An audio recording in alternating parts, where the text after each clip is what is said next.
Alright, well, Shank came out sometime this week on Xbox Live and PlayStation Network, and yeah, it's a side-scrolling sort of clean animated death fest where you play as a dude named Shank, and he's basically out to get revenge on a bunch of dudes who wronged him, which is always fun. It's a fun little side-scroller, and I've been watching this since it was announced.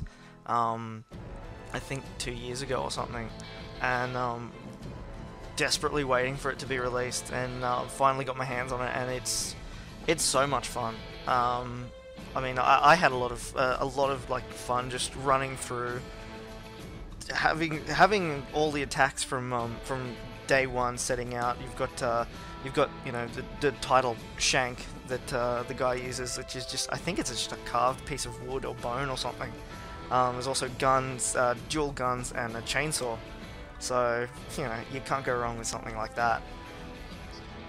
He does, and I don't know if you saw this, but when you start off on the menu screen, it's got your longest combo.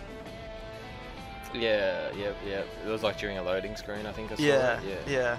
I thought that was a great little thing, and can't wait to compete with a few people to see how long I can juggle guys with the chainsaw and guns and Shank and everything. But yeah, I think it's definitely one of those games that could get. I haven't got very far in it, but it could get sort of repetitive after a while. Yeah, I'm kind of.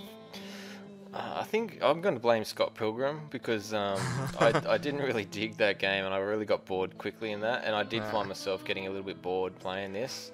I don't think it had enough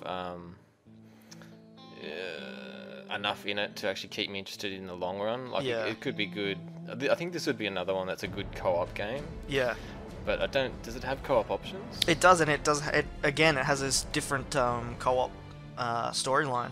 You play as that's right. Shank and one of his mates in set before this, the whole main gameplay. But because I haven't gone back to Explosion Man, which I do want to, because that's a bit of fun. It could be good in short doses. I think Shank, like it's really, it does look really cool, and I like the the animations and obviously the gore and the way it's presented. I think it looks awesome in that. Yeah. But to play it like I would play, say, a Mafia 2 or a full version game, as most people would call it. Yeah. I don't see it as something that can compete on that scale. Yeah, it does get repetitive very quickly. Like you said, it would be best in sort of short bursts, or with a friend and a couple of drinks. Just seeing, especially if you can juggle between the two players. I haven't played multiplayer yet, but it does have a lot more sort of potential as a, play with a buddy and muck around. But yeah, the boss battles are pretty intense. Just the normal gameplay, running around,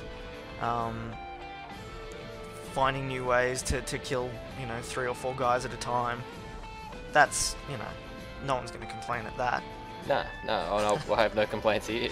Yeah, and it looks great. It sounds pretty good. I'm a really massive fan of the art style. I currently have a Shank desktop wallpaper set up on my PC. So, it looks, it's very Desperado mixed with like a Gorillas type look. Yeah. It just and the way there's sometimes it goes into a silhouette sort of look, and it does look really great in that, and I think they did a great job with the art. And but yeah, I just think I mean, both said that the sort of gameplay can just sort of, it's not a game you can sit down for hours and just plow through sort of thing. Yeah, it's not offering any sort of deep philosophical storylines or anything. No, it's pure revenge story, but I mean, and that's cool and that, but there's plenty of other revenge stories that have got probably a bit more gameplay. Yeah. That sort of break up the sort of gunplay and that. But yeah, I'd still say recommended, definitely. Oh yeah, absolutely recommended from me as well.